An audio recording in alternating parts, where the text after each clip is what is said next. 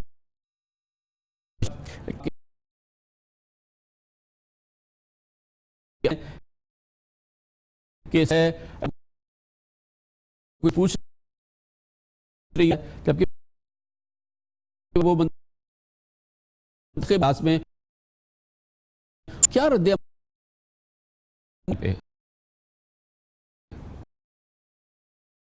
دیے ہیں آرڈر لیکن جج صاحب باتوں کو نوٹ بھی مطلب اور جب سوالات بہتر نے جس طرح کا نومی میں 15 میں جب اس سے پہلے تھا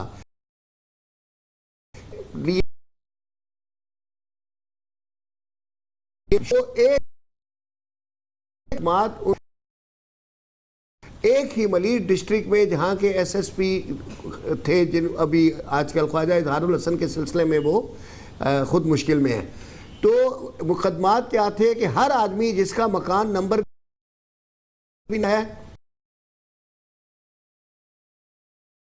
ہوئی اور یہ تالیاں بجاتی کر رہے تھے، اس میں احتیاط کی بیٹی نہیں چاہتے تھے وہ یہ اور دوسرے لوگ مئی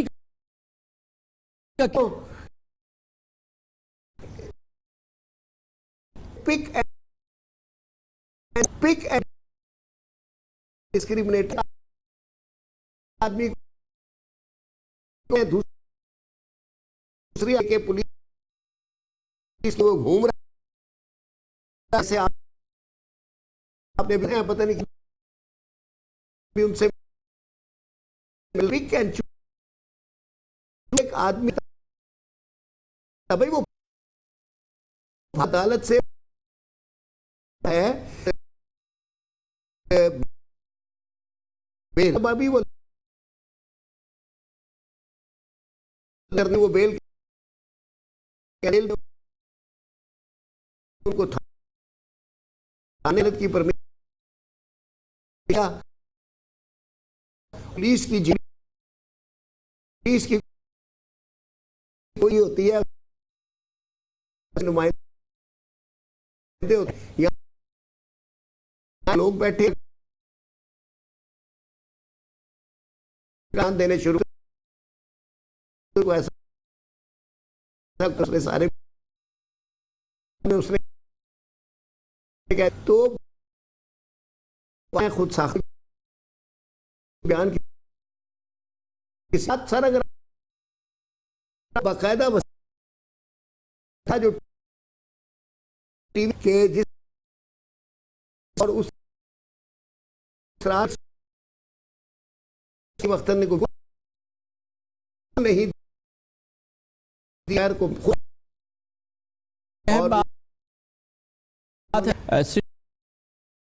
شرکت کی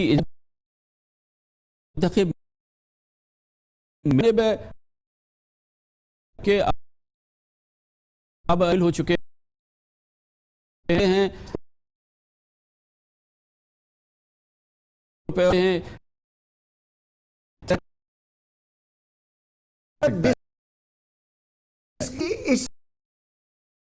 اسی کو ڈسکریمنیشن کہتے ہیں، اور لا میں ڈسکریمنیشن اور پک اینڈ چوز جب ہوتا ہے تو ہماری زبان میں اس کو میلا فائڈیز کہتے ہیں. تو جب میلا فائڈیز ہو جاتی ہیں تو اس کا مطلب ہوتا ہے کہ دیٹ کیس از بوگس. تو اب یہ کر دیے ہیں. یہ بتائیے گا کہ پاکستان کیوں پاکستان سے کیا ایک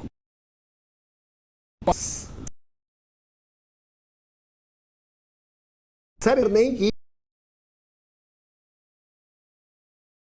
میں سے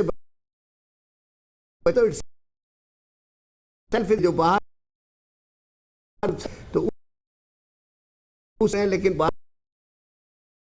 جو آپ نے کی مرضی یہ بہرحال انہوں نے لیکن پوچھنا ہوگا کہ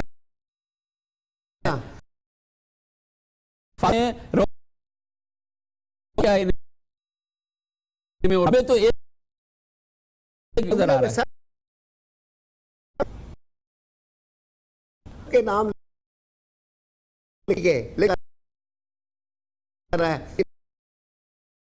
موبائل یہ کس طرح پہ لکھے ہمارا ہمیں سمجھ بیان خود بہت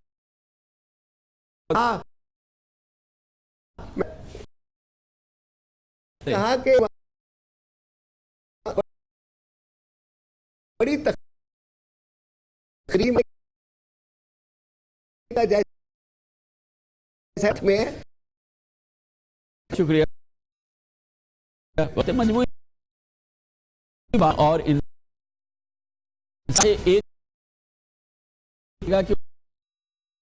وہ لکیر کے تو وہ پارین ہو جائے تو وہی چیزیں ہوں گی بالکل مختلف جس میں یہ ہے کہ الزامات بریک اور اس کے بارے سے ایک اور بات کے بعد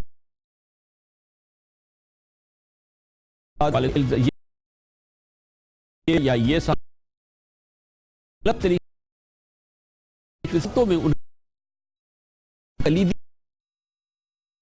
ہو رہا ان کا تعلق ہے پاکستان مسلم لیگ نون کی موجودہ کابینہ سے اور دو شخصیات جن کے مقدمات کا فیصلہ نہیں ہو رہا ان میں وزیر دفاع جناب خواجہ محمد آصف اور وزیر ریلوے جناب خواجہ سعد رفیق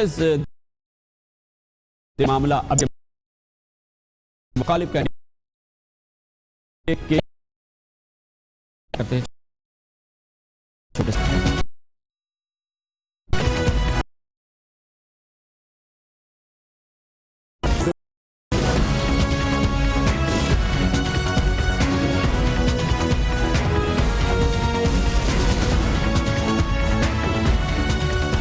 ویلکم بیک 2013 کے انتخابات کے بعد سے مسلسل تحریک انصاف اور اس کے سربراہ جناب عمران خان ان انتخابات میں بھرپور دھاندلی کے الزامات لگاتے رہے ہیں. جو الزامات جناب عمران خان لگاتے رہے ان میں بنیادی الزامات وہ بارہا کہتے رہے اور مسلسل کہتے رہے کہ 4 حلقوں کے جو نتائج ہیں وہ کہتے تھے کہ اس کی بھرپور تحقیقات کر لی جائے چاہے پورے ملک کے انتخابی نتائج کی تحقیقات نہ کی جائے. 4 حلقے قومی اسمبلی کے حلقے جس پہ عمران خان مسلسل مصر رہے کہ ان کی بھرپور تحقیقات کی جائے. اس میں سے شامل تھا ایک لودھرا کا حلقہ جہاں سے جہانگیر خان ترین انتخابات ہارے تھے, ایک حلقہ تھا لاہور کا جہاں سے اسپیکر ایاز صادق الیکشن جیتے تھے, اس کے علاوہ ایک حلقہ تھا لاہور کا ہی خواجہ سعد رفیق جہاں سے جیتے تھے, اور ایک حلقہ سیالکوٹ کا تھا جہاں سے جناب خواجہ محمد آصف الیکشن جیتے تھے. اب تقریباً 3.5 سال ہو گئے ہیں, ان میں سے محض 2 حلقے ایسے ہیں کہ جن کے فیصلے آئے جس کے نتیجے میں وہاں پر الیکشن ہوئے. لودھرا سے جناب جہانگیر خان ترین بآسانی الیکشن جیت گئے, جبکہ لاہور سے جناب ایاز صادق اسپیکر قومی اسمبلی کا الیکشن جیت گئے, گو کہ ان کا فاصلہ جو پی ٹی آئی کے کینڈیڈیٹ سے علیف ڈار اس سے بہت کم تھا. لیکن اب بھی 2 حلقے جن کا فیصلہ ابھی نہیں ہو سکا ہے، ان میں ایک حلقہ ہے NA 110 سیالکوٹ کا، جہاں سے جناب خواجہ محمد آصف الیکشن جیتتے قرار پائے تھے کہ انہوں نے الیکشن جیتا، اور ایک حلقہ ہے لاہور کا NA 125 جہاں سے وزیر ریلوے جناب خواجہ سعد رفیق نے الیکشن جیتا تھا.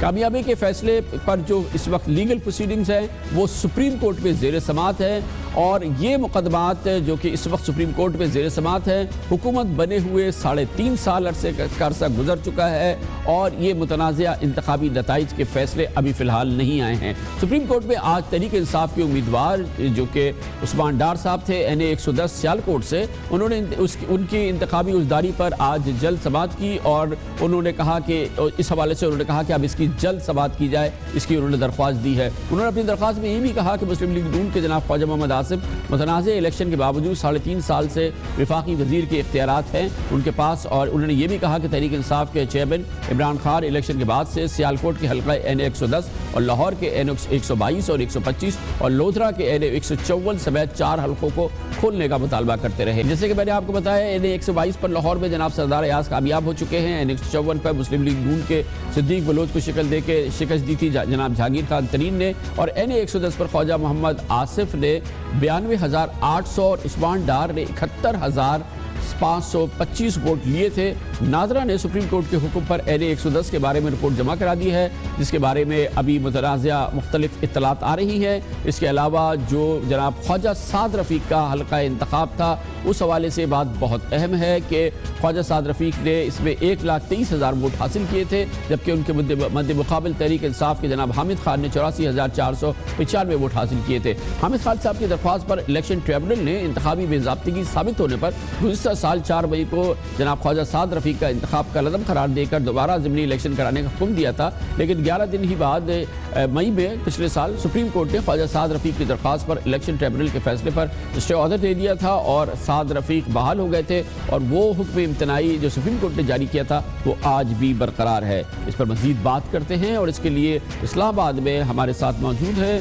ہمارے کورسپونڈنٹ عمران وسیم. بہت بہت شکریہ عمران وسیم صاحب. دونوں کیسز کے بارے میں اس وقت کیا سچویشن ہے؟ یہ سپریم کورٹ میں موجود ہیں، یہ ان پہ کیوں سماعت نہیں ہو پا رہی، اور کیا وجہ ہے، اور ان کا اسٹیٹس کیا ہے؟ جی دیکھیں، سب سے پہلے تو بات کریں گے NA 110 کے حوالے سے. اپریل 2014 میں عثمان ڈار نے الیکشن ٹریبونل کے فیصلے کے خلاف سپریم کورٹ سے رجوع کیا تھا، اور 2.5 سال سے یہ مقدمہ جو ہے وہ سپریم کورٹ میں زیر التوا ہے. مختلف وجوہات کی بنیاد کے اوپر اس کیس کی سماعت جو ہے وہ التوا کا شکار رہی ہے، اور باقاعدہ طور پر اس مقدمے کی جو سماعت ہے وہ 2015 کے وسط سے شروع ہوئی ہے، اور سپریم کورٹ نے جنوری 2016 میں تحریک انصاف کے جو امیدوار تھے، رہنما تھے NA 110 سے، عثمان ڈار کی استدعا کے اوپر نادرہ کو یہ حکم دیا تھا کہ NA 110 میں ڈالے گئے ووٹوں کی فرانزک تصدیق کرے، اور اس حوالے سے نادرہ نے اپنی جو رپورٹ ہے وہ جون 2016 میں جمع کرا دی گئی تھی. لیکن یہ 198 پولنگ سٹیشن پر مبنی تھی، جبکہ جو 29 پولنگ سٹیشن کا جو ریکارڈ تھا وہ نہیں ملا تھا، جس کے حوالے سے سپریم کورٹ کو الگ سے تگدو کرنی پڑی، الیکشن کمیشن کو احکامات جاری کرنے پڑے، اور جتنے بھی حلقے ہیں سیالکوٹ کے ضلع کے اندر ان تمام کے پولنگ بیگ کھول کے وہ جو NA 110 کے جو گمشدہ پولنگ بیگ تھے ان کو نکالا گیا. جب وہ تمام انتخابی ملٹیریئر برآمد ہو گیا، دوبارہ سے مل گیا، تو سپریم کورٹ نے پھر اگست کے اندر یہ حکم دیا تھا کہ نادرہ ان 29 پولنگ سٹیشن کے ریکارڈ کا بھی جو ہے وہ آڈٹ کرے اور تصدیق کرے ووٹوں کے حوالے سے، اور مکمل رپورٹ جو ہے وہ سپریم کورٹ کو فراہم کرے، جو کہ اگست کے آخر میں سپریم کورٹ کو فراہم کر دی گئی تھی، جس میں نادرہ نے یہ رپورٹ دی تھی کہ حلقے کے اندر تقریباً 1,70,000 ووٹ ڈالے گئے ہیں، جن میں صرف 49,000 ووٹوں کو نادرہ نے جو ہے وہ بالکل درست قرار دیا تھا، جبکہ 1,16,000 ووٹوں کو نادرہ نے اپنی رپورٹ میں جزوی طور پر غیر تصدیق شدہ قرار دیا تھا. اس کے بعد ایک پیش رفت یہ بھی ہوئی کہ جو وکیل تھے خواجہ آصف کے راشدین قصوری NA 125 کے بارے میں بتائیے. ٹھیک ہے، یہ بات آخر تک سمجھ میں آ گئی ہے. NA 125 کے بارے میں بتائیے، خواجہ سعد رفیق صاحب کے NA 125 کے حوالے سے. جی ہاں، اسے بھی 1.5 سال ہو گیا ہے سپریم کورٹ میں زیر التوا ہونے کے حوالے سے. مئی 2015 میں یہ اپیل آئی تھی خواجہ سعد رفیقی الیکشن ٹریبونل کے فیصلے کے خلاف, اور 11 مئی کو غالباً سپریم کورٹ نے حکم امتناع پر خواجہ سعد رفیق کو ان کے قومی اسمبلی کی نشست کے اوپر بحال کر دیا تھا. لیکن اس مقدمے کی سماعت کے لیے سپریم کورٹ نے ایک اسپیشل بینچ تشکیل دیا تھا جس کی سربراہی جو ہے چیف جسٹس انور ظہیر جمالی, جسٹس شیخ عظمت سعید اور قاضی فائز عیسیٰ شامل تھے. 3 رکنی یہ بینچ تھا, لیکن ججز کی عدم دستیابی کی وجہ سے یہ معاملہ جو ہے التوا کا شکار رہا. لیکن مارچ 2016 کے اندر سپریم کورٹ نے تحریک انصاف کی استدعا کے اوپر نادرا کو اس حلقے کے ووٹوں کی بھی تصدیق کرنے کا حکم دیا, اور 2 اگست کو نادرا نے اپنی رپورٹ جو ہے وہ سپریم کورٹ میں جمع کرا دی تھی, جس میں نادرا نے کہا تھا کہ تقریباً جو ہے وہ 57,000 ووٹوں کی تصدیق ہو سکی ہے, جبکہ 1.5 لاکھ ووٹوں کی جو ہے کے حوالے سے نادرا نے کہا تھا کہ یہ جزوی طور پر غیر تصدیق شدہ ہیں. اور دلچسپ بات یہ ہے کہ 2 اگست کے بعد جب سے یہ نادرا کی رپورٹ سپریم کورٹ میں جمع ہوئی ہے اب تک اس مقدمے پر سماعت نہیں ہوئی ہے. 2.5 ماہ سے زیادہ کا عرصہ. بہت شکریہ عمران وسیم, ہمیں بتا رہے تھے مختصر یہ کہ دونوں مقدمات اب 1.5 سال حکومت پہ رہ گئے ہیں. بہت اہم یہ کیسز ہیں, اور دونوں مقدمات پہ جیسے کہ آپ نے سنا ایک بہت بڑی تعداد میں ووٹس نادرا کی رپورٹ کے مطابق غیر تصدیق شدہ ہیں. معاملہ 2 وفاقی وزراء کا ہے, جناب خواجہ محمد آصف اور جناب خواجہ سعد رفیق کا. خبر شب بریک, اور اس کے بعد ذکر کریں گے عاشورہ محرم گزر گیا. بہت اہم اور اطمینان بخش یہ بات یہ ہے کہ اس دوران کوئی بڑا سیکیورٹی کا واقعہ نہیں ہوا, کوئی بڑا دہشت گردی کا واقعہ نہیں ہوا. اس پر ہم بات کرتے ہیں چھوٹے سے وقت کے بعد.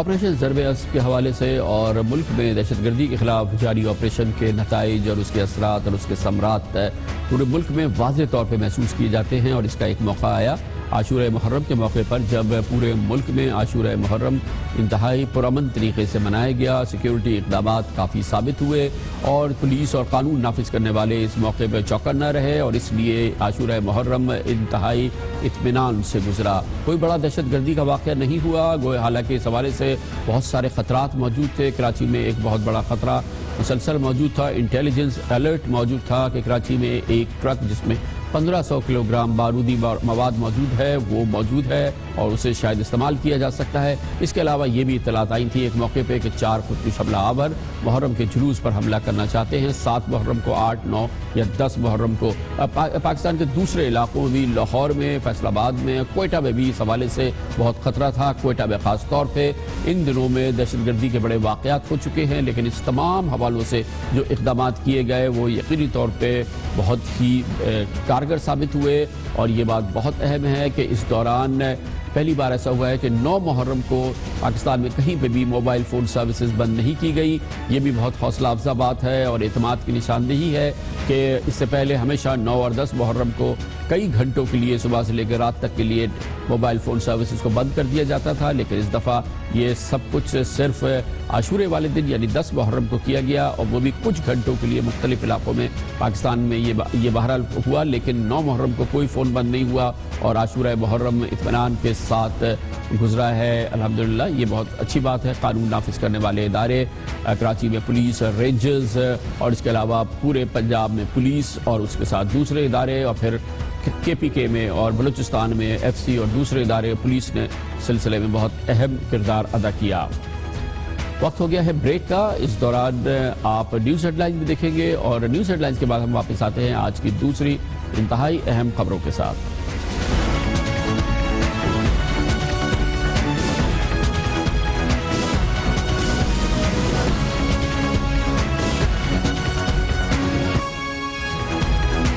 دیکھ رہے ہیں خبروں, تبصروں اور تجزیات پر مبنی پاکستان کا سب سے معتبر نیوز شو دنیا, کامران خان کے ساتھ. Welcome back. وہ ہوا جو ہونا تھا. اب برطانیہ میں باقاعدہ الطاف حسین کے خلاف کوئی تحقیقات نہیں ہے براہ راست, نہ کوئی مقدمہ ہے. الطاف حسین کو کلین چٹ دے دی ہے برطانوی اداروں نے, اسکاٹ لینڈ یارڈ نے, اور اس حوالے سے باقاعدہ آج ایک خط بھی جاری کر دیا گیا ہے اور اس کی پریس ریلیز بھی جاری کر دی ہے لنڈن میٹروپولیٹن پولیس, جسے اسکاٹ لینڈ یارڈ بھی کہا جا سکتا ہے. اور اسی اسکاٹ لینڈ یارڈ نے باقاعدہ وہ کیس جو کہ جس کے بارے میں کہا جاتا تھا کہ وہ شاید سب سے مضبوط کیس ہے ایم کیو ایم کے بانی الطاف حسین کے خلاف, اب وہ کیس بھی ختم ہو گیا ہے. اور اس طرح سے وہ تمام شکوک شبہات اور وہ خیالات جو سامنے آ رہے تھے خود برطانوی میڈیا میں کہ الطاف حسین کیونکہ برطانوی خفیہ ایجنسی کا ایک انتہائی اہم اثاثہ ہے, ان کے خلاف کوئی بڑی کارروائی نہیں ہوگی اور نہ ہی ان کے خلاف چارجز لائے جائیں گے, ان پر باقاعدہ مقدمہ چلے گا.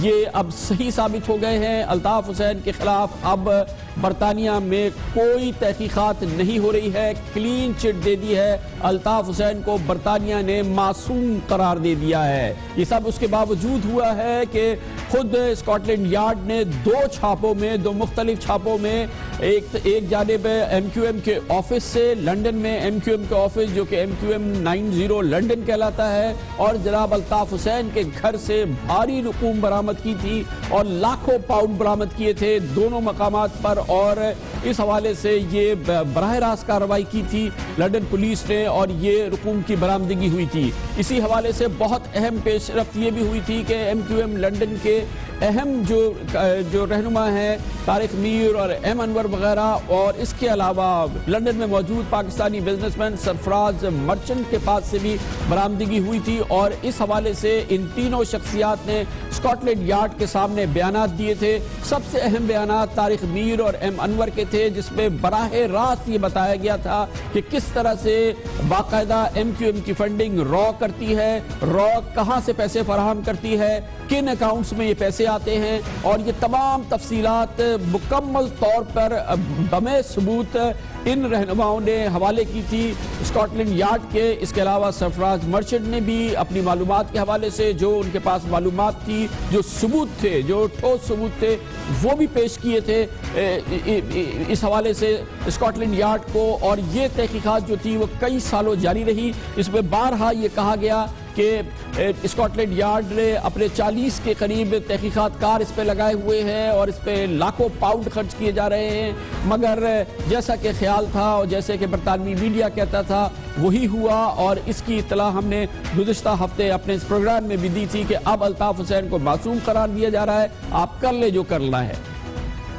ماہرین یہ کہتے ہیں کہ دور دور تک فی الحال اس بات کا آثار نہیں ہے کہ باقاعدہ وہ منی لانڈرنگ کیس میں الطاف حسین چارج ہو جائیں گے یا ان کے خلاف کوئی کارروائی ہوگی. London police M Q M کے خلاف منی لانڈرنگ کیس میں اہم شواہد اپریل میں کراؤن پروسیکیوشن سروس میں جمع بھی کرا چکی ہے, لیکن اپریل کے بعد سے کراؤن پروسیکیوشن سروس اس بات کا فیصلہ اب تک نہیں کر سکی ہے کہ وہ ثبوت مقدمہ چلانے کے لیے کافی بھی ہے یا نہیں. بی بی سی نے 3 ماہ قبل ایک رپورٹ میں انکشاف کر دیا تھا کہ منی لانڈرنگ کیس کی تحقیقات کے دوران اسکاٹ لینڈ یارڈ کی نئی دستاویزات سامنے آئی ہیں, جن میں لنڈن میں ایم کیو ایم سے منسلک 76 بینک اکاؤنٹس کی تفصیلات موجود ہیں, جن میں 26 الطاف حسین, 38 طارق میر اور 12 accounts M Q M London کے نام پر ہیں. الطاف حسین کی برطانیہ میں مستقل رہائش اور سرگرمیوں کی وجہ ایم کیو ایم کا برطانوی انٹیلیجنس ایجنسی سے تعاون ہے. یہ کہہ رہا ہے برطانوی اخبار گارڈین, اور اس میں کہا جا رہا ہے کہ کراچی میں امریکہ نے برطانیہ کو انٹیلیجنس کا لیڈ رول دے رکھا ہے اور برطانیہ کا سب سے بڑا اثاثہ ایم کیو ایم ہی ہے.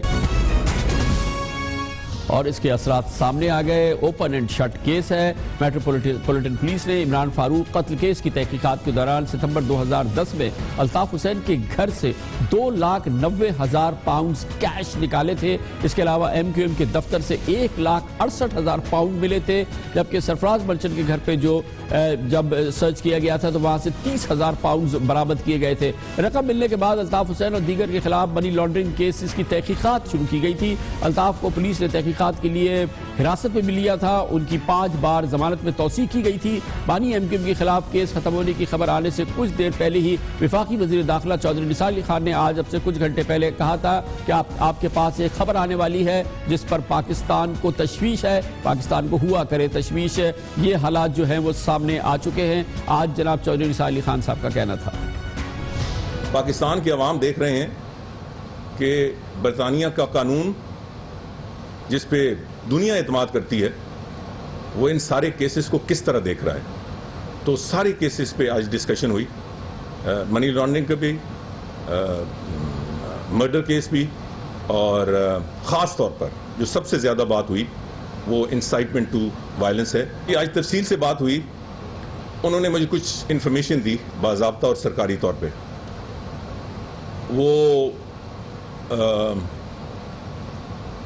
خبر آپ تک آئندہ آدھا گھنٹے میں آپ تک پہنچ جائے گی. میں نے اس خبر پر تشویش کا اظہار کیا تھا, اور وہ خبر پبلک ہو جائے تو پھر میں مزید اس پہ اپنی تشویش کا اظہار کروں گا. جناب چودھری نثار علی خان باقاعدہ کہہ رہے تھے کہ انہیں باقاعدہ طور پر سرکاری طور پہ برطانیہ کی جانب سے اطلاع ملی گئی ہے کہ الطاف حسین کے خلاف کوئی چارج ثابت نہیں ہوئے ہیں اور اب ان کے خلاف مقدمہ ختم کیا جا رہا ہے. ہم آپ کو پوری ذمہ داری سے بتا سکتے ہیں کہ اس سلسلے میں تمام جو اقدامات ہوتے ہیں, دستاویزی اقدامات برطانوی قانون کے لحاظ سے وہ کر لیے گئے ہیں. عدالت کو باقاعدہ لکھ دیا گیا ہے کہ الطاف حسین کے خلاف, اور یہ تحقیقات کو ڈراپ کیا جا رہا ہے. اور اس کا مطلب شاید یہ بھی ہے کہ وہ تمام رقوم جو برآمد کی گئی تھی, 2,60,000 پاؤنڈ اور 1,63,000 پاؤنڈ اور 30,000 پاؤنڈ, یہ ان شخصیات کو واپس بھی کر دی جائیں گی اور یہ رقوم واپس MQM کو دے دی جائیں گی. یہ وہی رقوم ہیں جن کے بارے میں برطانوی پولیس کے پاس ثبوت ہے, اعترافی بیان ہے اور تمام شواہد ہیں کہ یہ برطانوی خفیہ ایجنسی را سے آئی ہے یا غیر قانونی طور پہ لنڈن میں مختلف اکاؤنٹس میں جمع کرائی گئی ہے, جن کی تعداد کئی درجن ہے. مگر یہ سب کچھ بیکار ہو گیا. یہ تمام ثبوت, یہ تمام شواہد, یہ تمام چھاپے, یہ تمام معلومات, یہ اعترافی بیانات, یہ تمام چیزیں جو ہیں یہ فارغ ہو گئی. الطاف حسین کو آج برطانیہ نے معصوم قرار دے دیا. اس لحاظ سے را کی یہ کامیابی ہو گئی کہ اس کا ایک اہم اثاثہ, یا اگر برطانوی اخبارات کو مان لیا جائے برطانیہ کی خفیہ ایجنسی کا ایک اہم اثاثہ جو ہے وہ آج محفوظ رہا ہے, برطانوی قانون سے کم از کم محفوظ رہا ہے. اس پر ہم مزید بات کرتے ہیں اور اس حوالے سے اس کیس کی بہت اہم شخصیت جناب سرفراز مرچنٹ ہمارے ساتھ موجود ہیں لنڈن سے. بہت بہت شکریہ سرفراز مرچنٹ صاحب. آپ بتائیے گا کہ آپ کو تو اطمینان ہونا چاہیے کہ آپ کے اگینسٹ بھی اب یہ انویسٹیگیشن ڈراپ کر دی گئی ہے اور شاید وہ جو رقم آپ سے برآمد کی گئی تھی وہ بھی واپس کر دی جائے گی.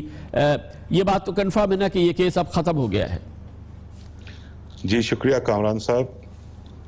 بالکل, یہ کیس آج پولیس نے فارملی انفارم کیا ہے کہ سی پی ایس نے انہیں ڈائریکشنز دی ہیں کہ اس کیس کو ختم کر دیا گیا ہے اور اس کے چارجز جو بھی تھے وہ ڈراپ کر دیے گئے ہیں. جی بالکل, میں مطمئن ہوں کہ جو پولیس نے کیا ہے, میں اپنے حوالے سے تو ضرور مطمئن ہوں کیونکہ میں تو بار بار خود کہہ رہا تھا کہ میں کورٹ میں جا کر اور اپنی گواہی دینے کے لیے تیار ہوں اور مجھ سے جو چیزیں پوچھی جائیں گی میں اس پہ جواب دینے کو تیار ہوں.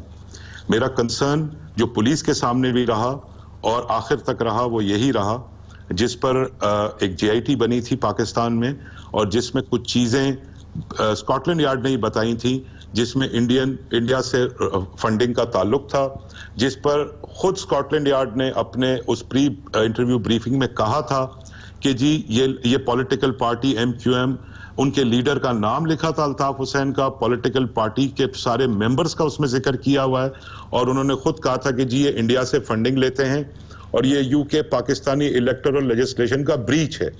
اس کے بعد وہ اسلحے کی فہرست فراہم کی گئی تھی اسی انٹرویو انڈر کوشن انٹرویو کے دوران جس میں میری لیگل ٹیم اس بات کی وٹنس ہے, وہ بھی بیٹھی ہوئی تھی اور it was a recorded interview جس میں انہوں نے کہا تھا جی الطاف حسین صاحب کے گھر سے ہم نے ان کے ڈراور سے پکڑی ہیں.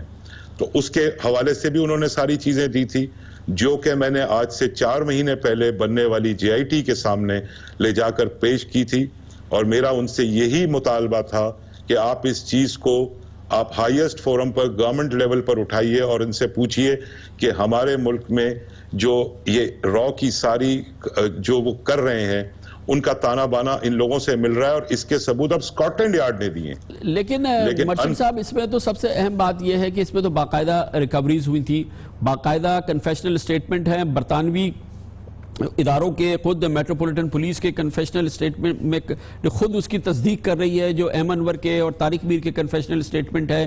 اس کے علاوہ آپ کے سامنے وہ ساری چیزیں لائی جا رہی ہیں. اس کے علاوہ یہ بات بھی ہمارے علم میں ہے کہ جو کراچی میں برطانیہ کے ڈیپٹی ہائی کمشنر تھے سابق، اس سے پہلے فرانسس کیمبل، انہوں نے باقاعدہ برطانوی حکومت کو رپورٹ دی تھی. اپنی ایک ملاقات لنڈن میں جو الطاف حسین کے ساتھ ہوئی تھی، جس میں الطاف حسین نے اس برطانوی سفارتکار کے سامنے باقاعدہ رو کے ساتھ اپنے تعلقات کی مکمل تفصیل فراہم کی تھی، جو اب برطانیہ کے دفتر خارجہ میں فرانسس کیمبل کی رپورٹ موجود ہے. اس سب کو انہوں نے کمپلیٹلی اگنور کر دیا. اور رو سے پیسے لینا یا رو سے فنڈنگ آنا، ظاہر ہے کہ وہ کوئی ایک آفیشل ٹرانسفر آف اکاؤنٹس نہیں ہے.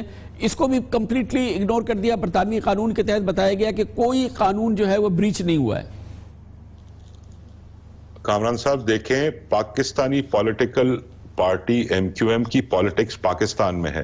اسکاٹ لینڈ یارڈ نے ہم پر ایک طرح سے ایک احسان کیا تھا ہمارے ملک پر کہ انہوں نے یہ چیزیں لکھ کے دی ہمیں اپنے پیپر پر، اور انہوں نے کہا کہ جی دیکھیں یہ آپ کی پولیٹیکل پارٹی انڈیا سے فنڈنگ لے کے اور یہ پولیٹکس کر رہی ہے. انہوں نے ہر چیز اس میں کنفیشنل سٹیٹمنٹس کا خود ذکر کیا.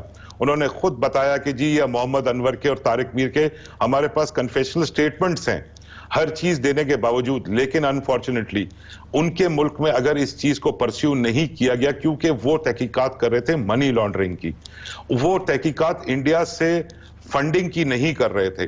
انڈیا سے فنڈنگ کا معاملہ ہماری حکومت کا تھا. جب جے آئی ٹی بنی اور جب میں نے ساری چیزیں رکھی، اس کے بعد آج 4 مہینے میں ہماری حکومت نے یہ معاملہ کبھی سیریسلی برٹش گورنمنٹ کے ساتھ اٹھایا ہی نہیں.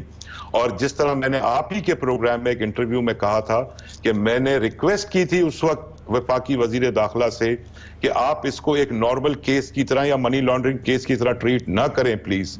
اس کو آپ اس کیس پہ لیں جو ہماری ملک کی انٹیگریٹی، سالمیت، سیکیورٹی سے جڑی ہوئی ہے.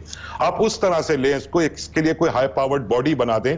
آپ خود حکومتی لیول پر اس کو، منسٹر ٹو منسٹر یہ بات اٹھتی، بہت سیریس ایلیگیشن تھا، لیکن نہیں، اسے دوبارہ وہی ایف آئی اے کے ہینڈ اوور، پولیس کے ہینڈ اوور کیا گیا. لیکن اس میں بھی بڑا ٹائم لگا تھا نا مرچنٹ صاحب. پہلے تو جے آئی ٹی نہیں بن رہی تھی، وہ بڑی طویل عرصے کے بعد بنی، پھر اس میں بھی بڑا ایک ہاف ہارٹڈ سی ایفرٹ نظر آ رہی تھی. آپ سے بھی جو بات چیت وغیرہ ہوئی، اس کی جو خبریں آتی رہی وہ بھی بڑی ہاف ہارٹڈ تھیں، اور پھر شاید برطانیہ کے ساتھ تو اس کو اس انداز سے بالکل ٹیک اپ ہی نہیں کیا گیا، اور اس انویسٹیگیشن کو سپورٹ کرنے کے لیے بھی یہاں سے کچھ نہیں کیا گیا. آپ حیران ہیں کہ جو کچھ کیا جا سکتا تھا وہ قطعی طور پہ نہیں کیا گیا؟ جی بالکل کامران صاحب، اس کے اندر کوئی انیشیٹو نہیں لیا گیا. مجھے جب میں جے آئی ٹی کے سامنے گیا تھا، مجھے یہ بات بار بار باور کرائی گئی تھی، کہا گیا تھا کہ جی ہم اس سے امیجیٹ اس کو اٹھائیں گے، اس معاملے کو 1 ہفتے کے اندر، ہمیں 2 ہفتے میں وزیر داخلہ کو رپورٹ پیش کرنی ہے. اور مجھے بڑی ارجنسی میں بلایا گیا. میرے اس وقت بھی وہاں آ کر بھی یہ کنسرنز تھے، اور میری اس پر ایف آئی اے کے ڈائریکٹر مظہر کاکا خیل سے بڑی کلیئر گفتگو ہوئی تھی، اور انہوں نے مجھے یہ چیز یقین دلائی تھی.